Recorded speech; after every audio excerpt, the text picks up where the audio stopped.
that psychology of, oh, he got me, I'm cut, I'm bleeding, it's over. No, no, it's a mess and it hurts.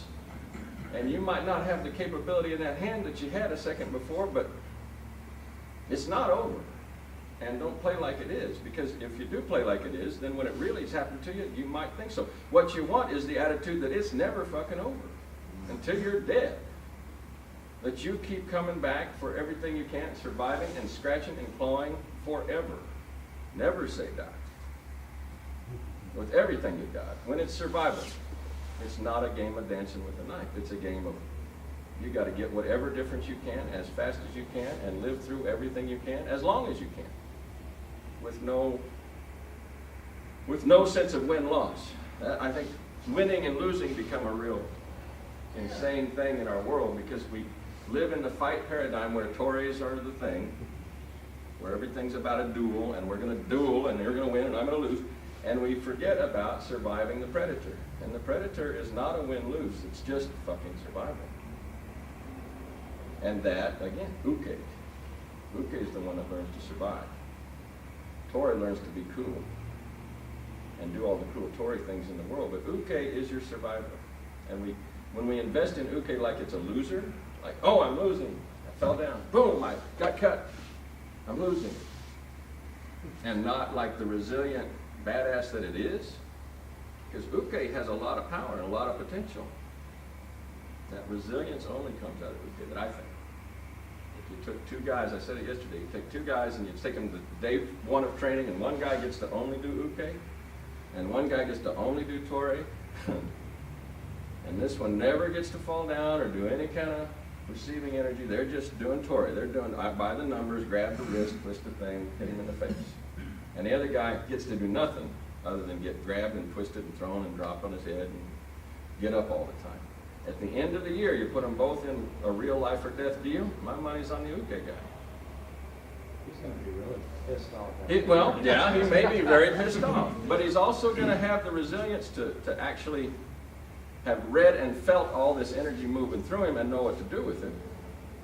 And the one that only understands how to get out of the way and hit him, well, that's good stuff to know, but when the chips are down, I still think Uke has the advantage.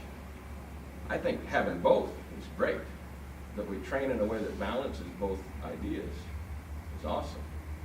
But we miss out on the quality of what Uke does for us. Anyway, that's my 2 cents. What else comes up? Well, listening to you right then, it sort of reminded me of, we were talking about mindset.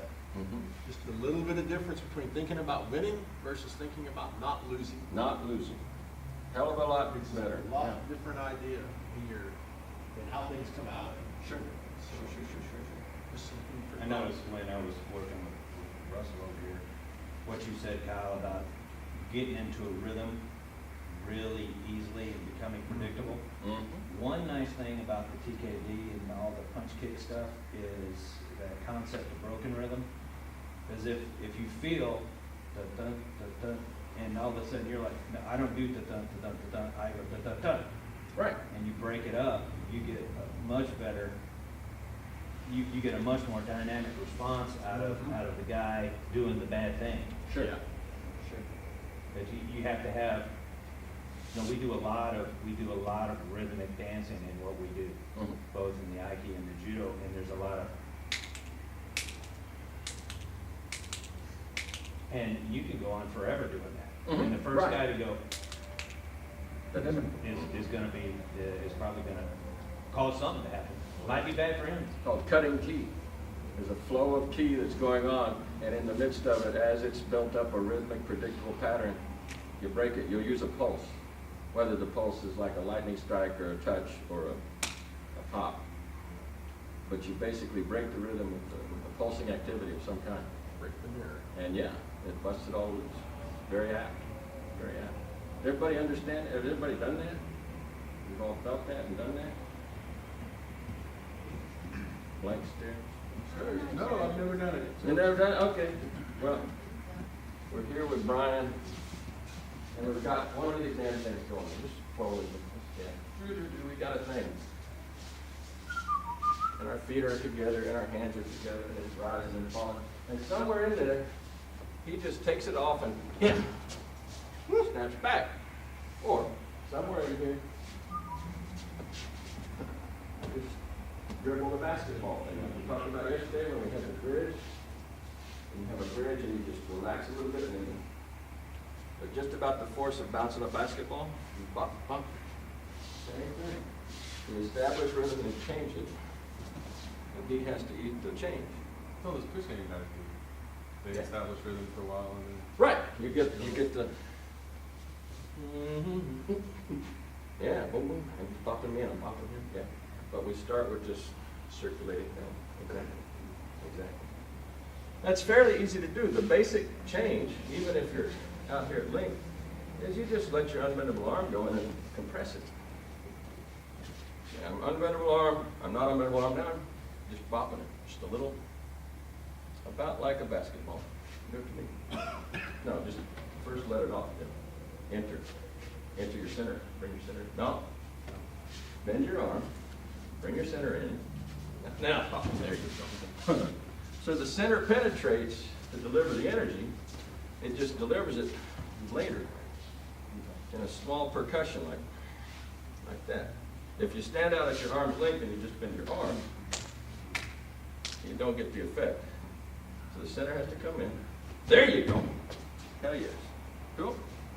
And you can do it like that, or you can do it with a percussion, like a pop, a little punch, a little atime. If you do atime, I suggest that you don't stop your feet. If you stop your feet to try to deliver the great power, like the great axe swinging down, and it doesn't work, then you've paid too high a price for the idea of popping. But you can do it just with that little swinging arm exercise. Okay, cool. You want to do some of that, or some rondori, or something else? Okay, let's pair up and try some. Sure. Pulsing.